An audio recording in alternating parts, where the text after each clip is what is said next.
First bus, 10:05, last bus, 1:20. Millions of pounds have been spent trying to improve this town, but look at it. The high street is dying, people are in debt. I'm about to be evicted as well. I think a lot of people are getting evicted around here. Businesses are closing. This is the front line of the cost of living crisis. Welcome to the Isle of Sheppey. So what's your name, sorry? Shania. Shania, and how old are you? I'm 22. 22, you got 2 kids? How are you finding money?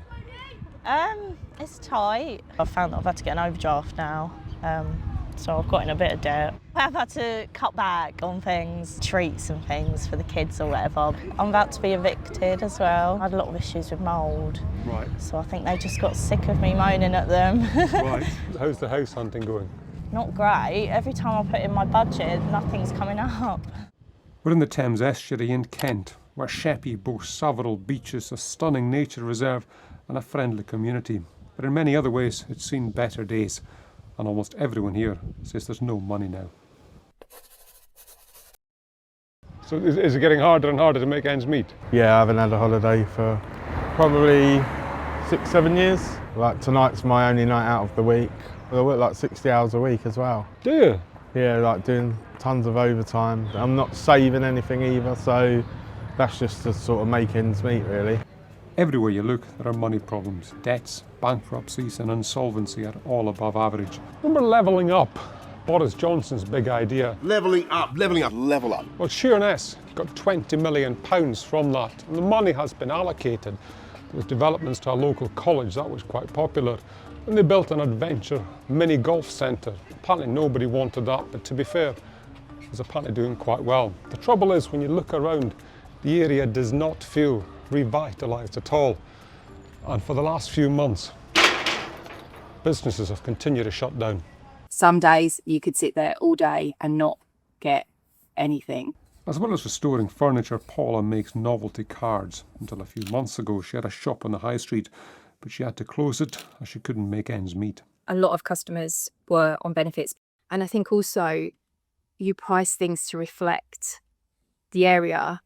We would have people come from London to stay in their caravans, and even they would come in and go. It'd be 3 times that where I live.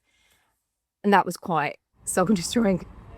Friday drive time with Adam and Jess on Sheppey FM 92.2. This is Sheppey FM, listen to. Local radio stations be going about 15 years or so. They're facing their biggest financial challenge in many years. With the high street dying, Sheppey FM is now struggling to find the advertisers that pay its bills. We used to have a lot of local family businesses that would go out their way to support community projects, us being one of them, and also supporting other community projects going on the island. There is a lot less of that now. It's not just the residents facing financial difficulties. 2 local councils cover Sheppey. Both are in debt. Struggling for cash, in early 2025, Kent County Council cut almost 90% of the funding it used to give this children's centre. It helps around 400 mainly deprived children each week. We've got a lot of families that really are struggling to feed their children. Do you feel let down by the council?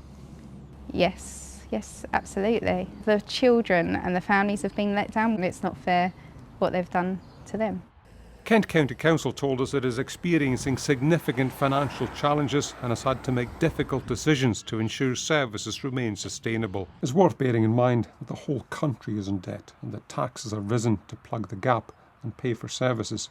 Here in Sheppey, another council, Swaleborough Council, has infuriated locals by introducing parking charges to help reduce its debts. This is the high street, and as you can see, cars double parked. If you go further up, it's even worse. Almost impossible to get through at some points. But here's the irony. Look at this. An empty car park. But up until the beginning of April, it was free. Since then, there are charges. The locals are furious and refusing to use it. No one came down to give a decent explanation. It's not fair. And it's not just myself.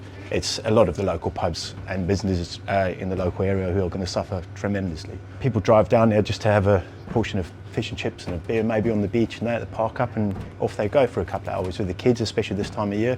Can't do that now, because everyone's jostling for car parking spots. Swilborough Council says it brought in the charges to bring the affected sites in line with other car parks across the borough. Another issue on the island is buses. Kent County Council told us it has increased spending for subsidising journeys across the county, but getting around this island is a nightmare on public transport. First bus, 10:05. Last bus, 1. Not much opportunity there to get to jobs, go to hospital, see some friends. It's a chance of being isolated in a community like this.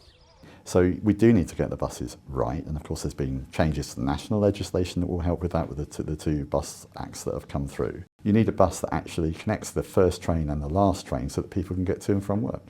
We've got a very high proportion of people who are not earning or learning. We've got high proportions of people that have come from families where there's multi-generational unemployment and actually therefore haven't necessarily got the habits and support into work. There are still jobs to be had. Aldi has a large distribution centre here, for instance. But without a car, locals can't get here for many shifts due to the poor bus service. Sheerness Port, where lots of cars and fresh fruit arrive, still does employ hundreds, but it once had thousands on its books. There's not much work on the island. We used to have a lot of industry like steel mills, rolling mills. They got bought and sold off to countries like India. Yeah. So you've got a large town and people haven't got the work here unless you want to work in a warehouse or a McDonald's. So a lot of them are looking at cabin.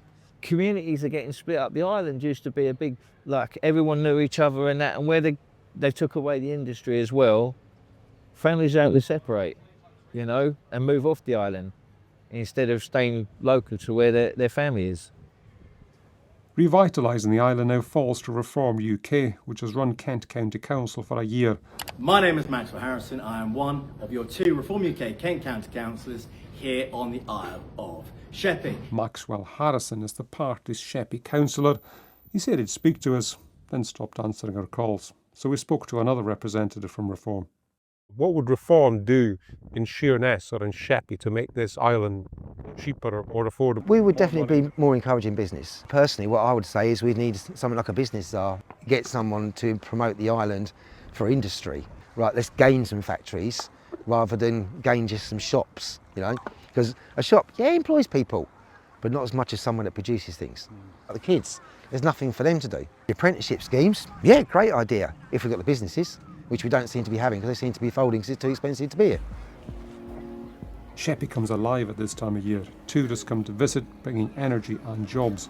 But it marks the reality for locals. Wages are low, public transport is awful, and some don't even have proper roads. What keeps the island going is a strong sense of community, a willingness to help each other. Come the winter time, it's like a ghost town. And the people that live here all year round, you don't get to see them much. They struggle. How big is the need on the island? How high is the sky? There's an old lady I help out. I take her to all the hospital treatments she needs, cancer and whatever. Loads of people on this island have trying to make it a big community again. Sheppey is like many similar places in Britain, a struggling high street, rising costs and fewer services. And the public money that has been spent here doesn't yet seem to have made a difference. Many people feel they're trying harder than ever, working longer than ever, but can't see the benefits.